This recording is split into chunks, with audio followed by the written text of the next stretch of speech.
দোল হবে, মালপোয়া হবে না সেটা তো হতে পারে না। দোলে একটুখানি আমাদের মিষ্টি দরকারি। তাই চলুন আজকে বানিয়ে ফেলি একটুখানি মালপোয়া। অল্প ছোট্ট করে, বেশি বানাবো না। 1 লিটার দুধ নিয়ে নিয়েছি। আর তার মধ্যে আমি কি করেছিলাম, মানে একটু আগেই, মানে 2 ঘন্টা আগেই আমি একটু সুজি আর হচ্ছে চিনি, প্রায় আমি এই যেই কাপটা দেখছেন ওই কাপের প্রায় 1 কাপ মতন সুজি আর 2 কাপ মতন চিনি নেবেন, নিয়ে রেখে দেবেন। ওটা তাহলে কি হবে, সুজিটা তো একটু ফুলবে, তাই সঙ্গে সঙ্গে করলে না মানে ঠিক মতন হবে না। তাই সুজিটা ফোলার জন্য সবসময় যখনই মালপোয়া করবেন সুজি আগে থেকে ভিজিয়ে রেখে দেবেন। এরপরে কিছুক্ষণ পরে, 2 ঘন্টা পরে আমি পরপর করে যেগুলো দরকার, ময়দা 1 কেজি ইসের জন্য, দুধের জন্য প্রায় 750-800 গ্রাম আপনার ময়দা লেগে যাবে। একটু বুঝে শুনে দিতে পারেন। প্রথমেই একদম 750-800 বললাম বলে একদম হড়হড় করে ঢেলে দেবেন না, তাহলে কিন্তু প্রবলেম হয়ে যাবে। প্রথমেই 2 কাপ, যেই কাপ মাপের নিয়েছেন আপনি চিনি, বা ওই কাপের 2 কাপ 2 কাপ করে মাপতে মাপতে দেবেন। যখন দেখবেন যে ঘনত্বটা ঠিক হয়ে যাবে, মানে দেখেই আপনি বুঝতে পারবেন, তখন কি জানো, মালপোয়া বানানোর জন্য বুঝতে পারবেন। দেখেছেন এরকম একটা ব্যাটারটা তৈরি হবে, থিকনেসটা এরকমই হবে।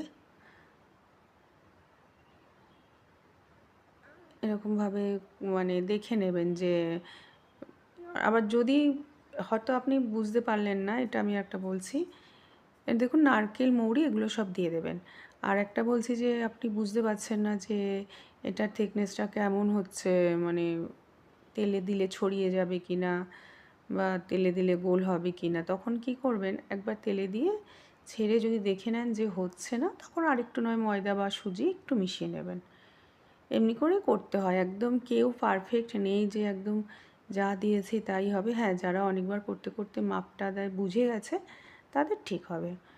আর যারা আমরা নতুন করছি বা আপনারা যারা নতুন করবেন, তারা কিন্তু এমনিভাবেই দেখে করতে হয়। যারা পুরনো আছে, আমি অনেক মা কাকিমাদেরও দেখেছি পিঠে এইসব করতে গেলে অনেক সময় দেখলো যে পিঠেটা উঠছে না, তার জন্য একটুখানি হয়তো চালের গুঁড়ো মিশিয়ে দিল, একটু ময়দা মিশিয়ে দিল, বা একটু সুজি মিশিয়ে দিল, এমনি করে ব্যাটার তৈরি করতে হয় সব সময়। সেটা আপনাদের জন্য প্রযোজ্য, সবার জন্যই হবে এটা। যাই হোক, দেখছেন ব্যাটারটার ঘনত্বটা এরকম হবে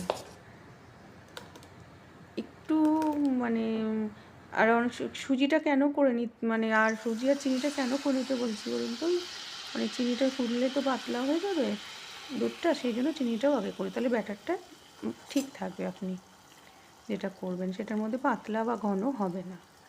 মিষ্টিটাও দেখে নিয়ে একেবারে করবেন। চলুন দেখুন আমার এগুলো বেশ সুন্দরভাবে হয়ে গেছিলো। আর খুব মোটা কিন্তু আমি মালপোয়া খেতে ভালো লাগে না, একটু পাতলা পাতলা মালপোয়া খেতেই ভালো লাগে। মিষ্টি দোকানে অনেক সময় অনেক মোটা মোটা থাকে, চিনির রসে চুবায়, বা আমি সাধারণত পাতলাই করে থাকি। এরকমভাবেই পাতলা পাতলাই করবেন, খেতে ভালো লাগবে। আর যেহেতু নারকেল মৌরি সবই আছে, নারকেলের পরিমাণটা আরেকটু বেশি দিলেও ভালো লাগতো।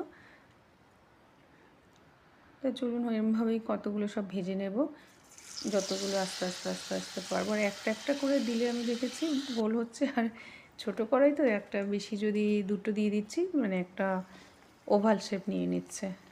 এই দেখুন দুটো দিয়েছি বলে গোল হতে পারেনি, ওভাল শেপ নিয়ে নিয়েছে। যাই হোক, চলুন তাহলে আমার এই রেসিপিটা আপনাদের যদি ভালো লাগে প্লিজ আমার চ্যানেলটাকে সাবস্ক্রাইব করে দিন। আরও নতুন নতুন রেসিপি নিয়ে আপনাদের সাথে আবার দেখা হচ্ছে আমার চ্যানেল বুলবুলস রান্নাবাটি। থ্যাংক ইউ থাকার জন্য। টাটা।